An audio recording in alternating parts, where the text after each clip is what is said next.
Assalamualaikum warahmatullahi wabarakatuh to my beloved lecturer and also my beloved friends. I hope that everyone are in a good condition. So today me and my friends will be presenting about REBT, Rational Emotive Behavioral Therapy. This is my group members, which is consists of me, Nur Elena Izzati binti Sofyan, and also my beautiful friend there, Izzatul Mardia binti Daiming.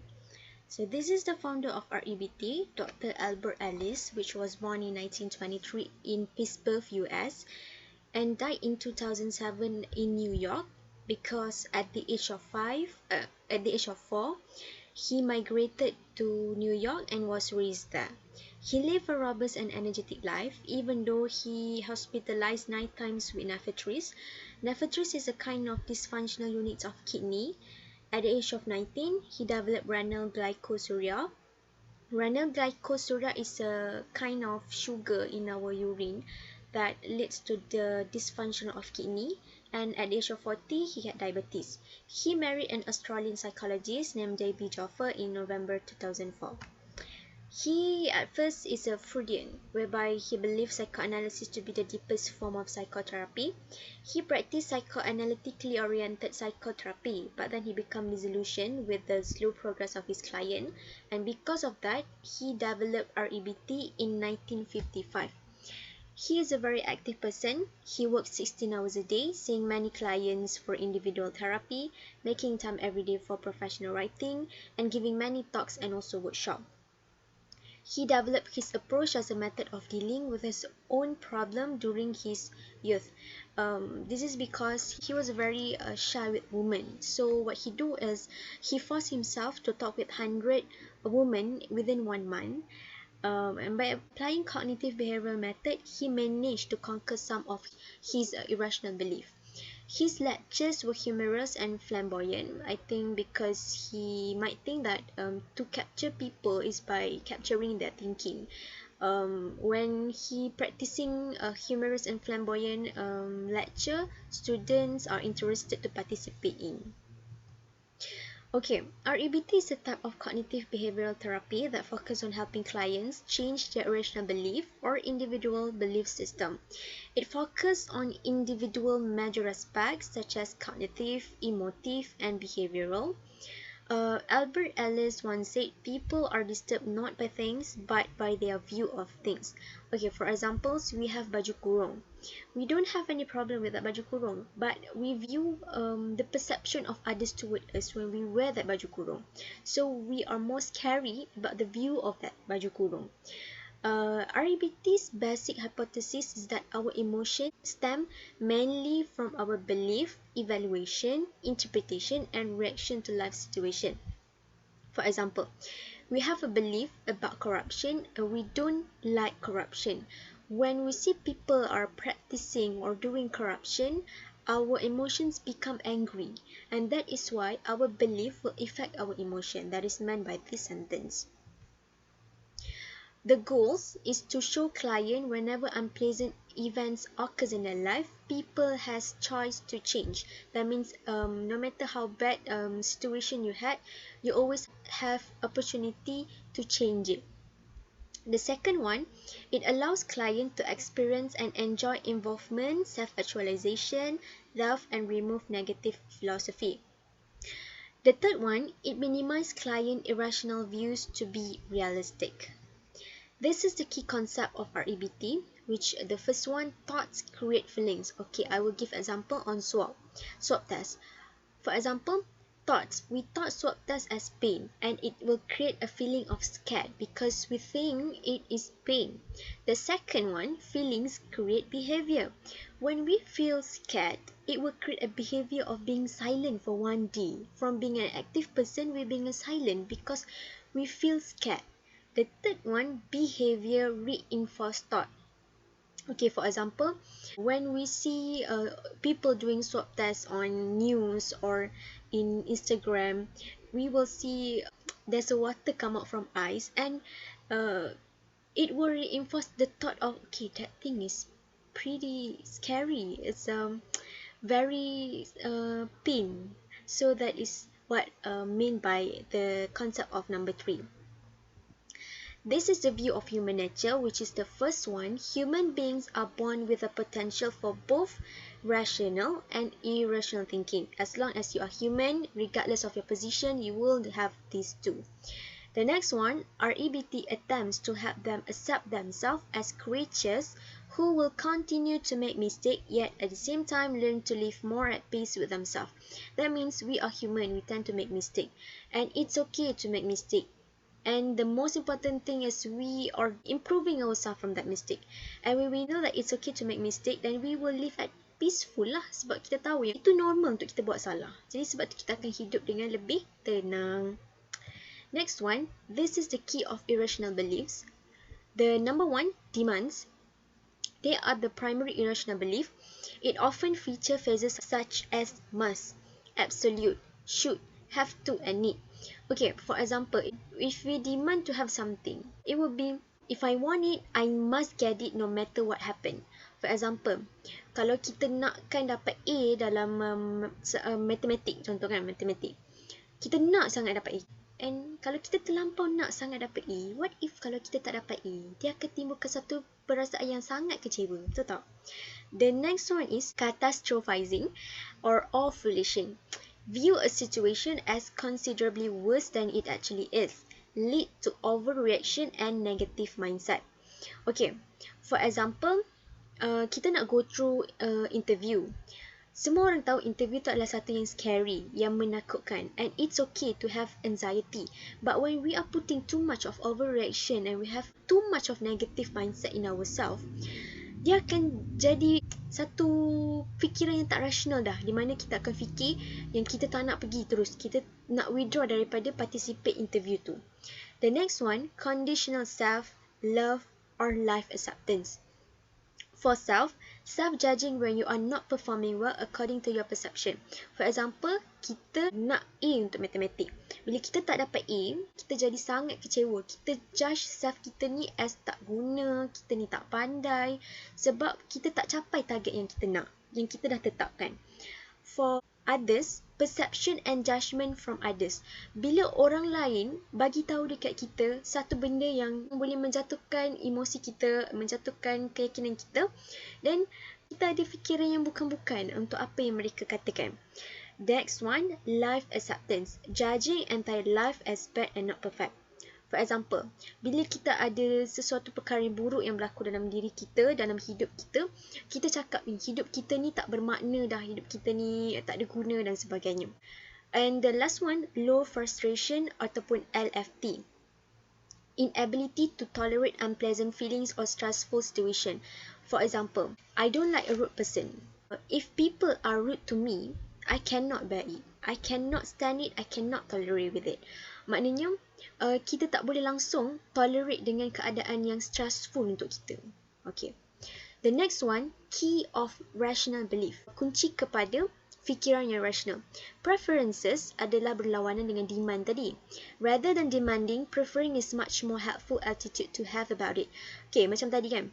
Bila kita gagal matematik, kita cakap kita ni tak guna dan sebagainya. Untuk rational belief, kita akan cakap, oh tak apa, gagal tak apa, kita boleh cuba nanti, kita boleh cuba lagi. Daripada kita nak benda tu, kita harapkan kita dapat benda tu. Jadi bila kita tak dapat, dia tak dah jadi sangat kecewa. Dan kita jadi lebih positif lah bila kita tak dapat sesuatu benda tu kan. The second one, anti-awfulishing. Nothing in this world could not be worse. Okay. For example, interview tadi kan. Dalam dunia ni, tak semua benda indah. That means, untuk kita dapatkan sesuatu, sometimes we need to go through circumstances or kita kena go through something yang scary. And that goes to interview. The next one, unconditional self, life and other acceptance. We are far too complex to be rated in one aspect of dimension. That means, bila kita gagal sesuatu benda, bila orang lain cakap kat kita sesuatu benda, ataupun kita menghadapi sesuatu benda yang buruk, benda tu tak define diri kita. The next one, HFT, high frustration tolerance, have the ability to tolerate unpleasant feelings or stressful situation. For example, macam tadi kan, kita tak boleh bear dengan orang yang rude dengan kita. Tapi untuk yang ni, kita boleh bear dengan benda tu. Yes, kita tak suka. For example, when people are rude to me, yes, I hate it. But I bear for a certain moment. Sebab tak worth it untuk kita gaduhkan untuk perkara tersebut. Okay, now comes the highlight of our ABT, which is ABC framework. Dia ABC tapi dia sampai F sebenarnya. Okay, A for activating event, B for belief, C for consequences of emotive and behavioral, D for disputing, which consists of detecting, debating, and discriminating, E effect, and F feelings. You can read on this explanation and I will give you examples for a better understanding. Okay, contoh, Omar dengan Hana adalah satu pasangan tunang. Omar sayang dengan Hana. One day, Hana minta putus dengan Omar. Then that putus is the activating event which will trigger B, C, D, E dengan F. Omar yang sangat sayang dengan Hana ni of course akan experience sadness, patah hati and boleh jadi depression, which is kesan kepada emosi dia. C, consequences of emotive and behavioral. Omar boleh jadi depression bukan sahaja sebab dia rasa sedih, tapi more kepada belief dia, more kepada thoughts dia, whereby he thought that he is a failure because he's being rejected and is not worthy. Orang akan ingat dia ada masalah sebab Hana yang minta putus dengan dia. Itu adalah belief Omar. Jadi itu adalah B, belief. And now comes the healing process, which is D, E, and F. Disputing is to dispute the irrational belief, first by detecting. So Omar need to detect his irrational belief. So his irrational belief is being rejected, feel not worthy, being failure. That is the irrational belief. Detect the irrational belief. The second one, Omar need to debate within the irrational belief in himself by questioning himself. Why am I being sad of being rejected? It's not me who created this. I'm being loyal to Hana. And the third one is discriminate. Discriminate irrational belief from the rational one. For example, daripada Omar tu fikir yang diri tu not self-worth, gagal dan sebagainya, dia lihat kepada satu posisi yang lain, dia ubah, dia tengok pada irrational belief pula, whereby perkara ni jadi banyak sebenarnya hikmah. Dan dia bukan orang yang tak guna sebab banyak hikmah yang terjadi. Antara salah satunya adalah dia dah tahu perangai Hana sebelum dia jejakkan kaki ke alam perkahwinan. Jadi dia fikir yang Allah dah selamatkan dia dan sebagainya. Okay, for D, it involves a cognitive restructuring, which is a central technique of cognitive therapy that help people to improve themselves by replacing the negative cognitive to the positive belief ataupun positive cognitive. And the next one is E, the effect, which is the new belief system by replacing the unhealthy ones to the healthy ones. Dengan adanya efek ini, Omar akan jadi lebih confident, ada self esteem yang tinggi dan sebagainya. And the last one, new feelings. New feeling is a new set of feelings.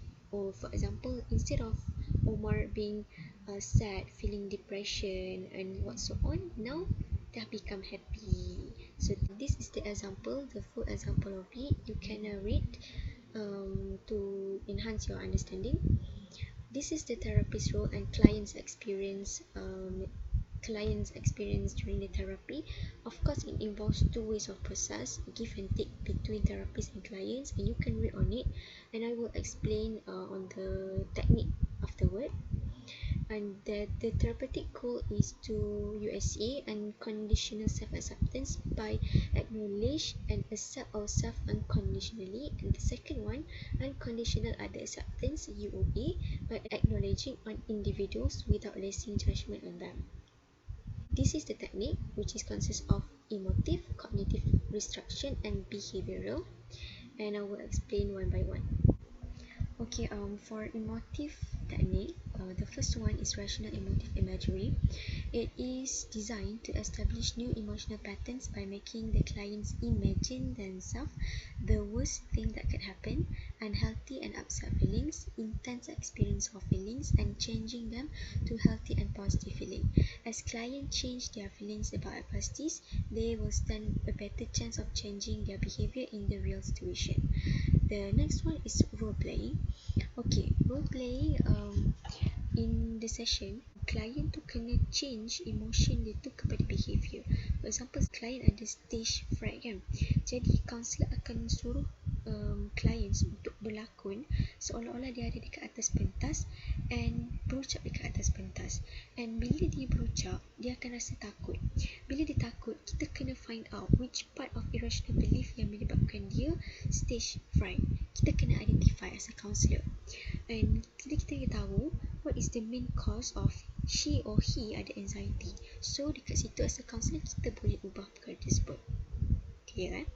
Okay, so the next one is shame attacking exercise. Alice has developed exercises to help people reduce shame over behaving in certain ways. When we stubbornly refuse to feel ashamed by telling yourself that it is not catastrophic if someone thinks we are foolish, the exercises are aimed to increasing self-acceptance and mature responsibility. This is easy to understand, I guess. The next one is use of force and vigor. The use of force and vigor is the opposite of role playing, meaning that it is the reverse character of role playing, whereby in force and vigor, counselor sendiri yang melakonkan watak klien tadi yang ada stage fright, and klien kena spot dekat mana irrational belief yang counselor tu kena ubah, and client they are falsely asked to tell to the counselor to change which part of it need to be changed. And actually bila client suruh counselor to change, actually itu adalah apa yang dia sendiri perlu buat. That means to reflect themselves actually. So the next one is cognitive methods. Basically the cognitive method is the same with the ABC, with the dispute that I have explained. First, disputing irrational belief, same with the dispute in ABC framework. Reframing. Okay, reframing, for example, if we have a bad events in our life, right, we re-evaluate them as disappointing, concerning, or uncomfortable rather than say it is awful or unbearable. Why? Because we want to tell the clients that even it is a negative event, it also have the positive side in it. Okay, the next one is changing one's language. Changing one's language so that we can have a positive feeling. For example, it will be absolutely awful if to it will be inconvenient if, you know, we will feel seronok, we will be senang hati bila kita dengar perkataan tu, betul tak? The next one is rational analysis. Okay, this is the first step in REBT. Analyze of specific episode to teach the client how to uncover and dispute irrational belief. These are usually done in session at first. Then, as the client gets the idea, they can work as a homework. So the last slide is the behavioral techniques. The first one is exposure. In exposure, it involves client entering feared situation they could normally avoid. For example, client tu ada stage fright dan dia tak suka public speaking sebab dia takut. Tapi kita change that negative view into a positive one. Dia akan buat juga benda tu tapi dengan intention yang lain. For example, if they do that, they can learn new skill and they can make their parents proud of it. So they expose themselves to the feared situation by switching the view, and it will be the coping mechanism for them to entering the feared situation that they have been avoiding before this. The next one is risk taking. Risk taking, for example, you like extreme sport, for example bungee jumping. Bungee jumping is a dangerous extreme sport. Belum tentu, we are not guaranteed that we can go down safely kan, but it is worth for you to experience it. That is risk taking. The next one is postponing gratification, melambatkan kepuasan. Okay, for example, esok kita ada exam. Selalunya malam-malam kita akan tengok TV, tapi disebabkan esok kita ada exam, kita postpone gratification kita tengok TV tu, kita postpone kepuasan kita tengok TV tu untuk kita study for the next day. And the last one, parasitical behavior. Okay, this one I have provide you a link, video in YouTube, so I hope that you can watch it because it is difficult for me to explain, but in that video it has explained perfectly. So I hope that you can watch that video, and that's all from me. I pass to my friend Atul. Thank you. Bismillahirrahmanirrahim. Assalamualaikum warahmatullahi wabarakatuh. And hi everyone, my name is Izatul Madia. So today I would like to present about cognitive therapy, which is found by Aaron Temkin back in 1979. So what is cognitive therapy? Cognitive therapy is a relatively short-term form of psychotherapy based on the concept that the way we think about things affect how we feel emotionally. So cognitive therapy focuses on present thinking, behavior and communication rather than on past experiences and is oriented towards problem solving. So let's move to the next slide. Who is Aaron Temkinbeck? So he is the father of cognitive therapy and one of the most influential to psychotherapy. He was born in Providence, Rhode Island on July 1921, and he is the youngest child from three siblings. Two of Beck's siblings has died before his birth because of pandemic influenza in 1919. He recognized as American psychiatrist and a professor emeritus at the Department of Psychiatry in University of Pennsylvania in 1954. Even he is a popular American psychiatrist or the most influential, he also struggled with a variety of fears, which is blood injury, suffocation, tunnel phobia, anxiety about his health, and anxiety of public speaking. So he has successfully applied cognitive therapy to depression, generalized anxiety and panic disorder, marital and relationship problems, drug abuse, and eating disorder. So next, he also a graduate of Brown University and Yale School of Medicine. Beck was uncertain of his career plans during his undergraduate years, so he majored in political science and English literature at Brown University. Beck also went to medical school at Yale University. He completed his degree in 1946.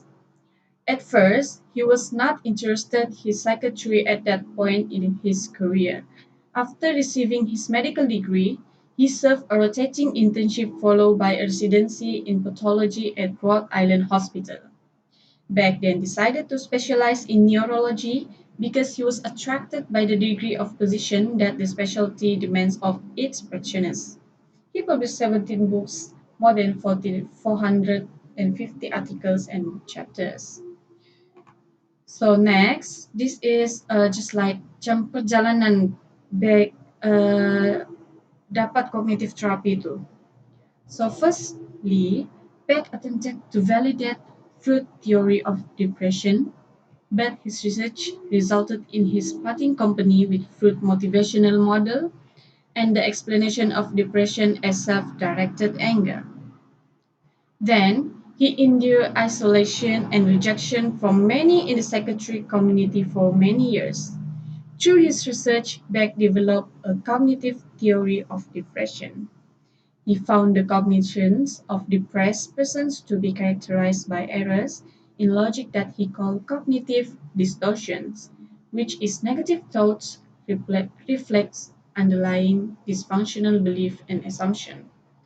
Peck believed clients can assume an active role in modifying their dysfunctional thinking and gain relief from a range of psychiatric cognition. His continuous research in the areas of psychopathology and the utility of cognitive therapy has earned him a place of prominence in the scientific community in the United States. So, Beck has created a basic principle of cognitive therapy, which is have seven elements. First is arbitrary inferences. Number two is selective abstraction. Number three, overgeneralization. Number four, magnification. Number five, personalization. Number six, labeling and mislabeling. And number seven, dichotomous thinking. So what all of this actually? So move to the next slide. Arbitrary inferences is making conclusion without supporting and relevant evidence.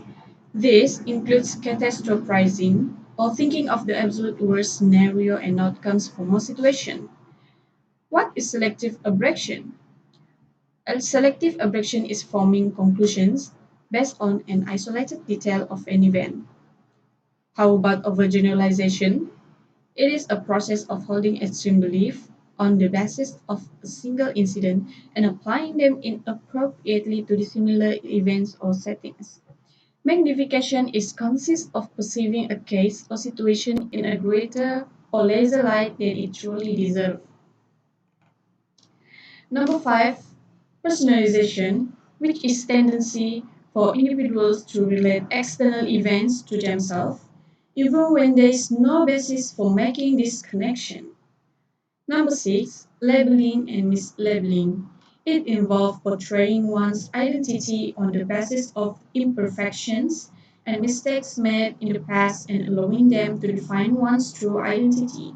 So last but not least, dichotomous thinking.